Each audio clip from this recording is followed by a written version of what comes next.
In this video, I'm going to show you how to edit your inventory. So go ahead, go into your inventory and click on the little edit icon.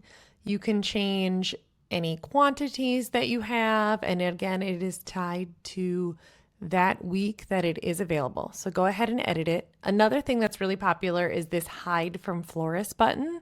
So this can be something that maybe you make it ahead of time and then you want to wait until it's a little bit closer.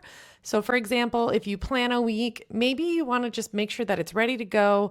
You can get all of your inventory ready for September, everything that should be harvested, and have it in draft mode so that florists don't see it yet. And once you're 100% sure that it's ready, go ahead and do it.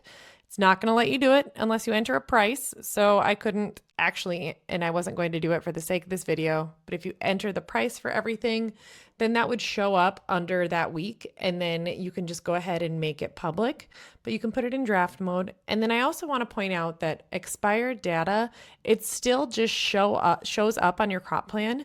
You can delete it, or you can go ahead and complete that crop or compost that so that it is recorded in your unsold stems report.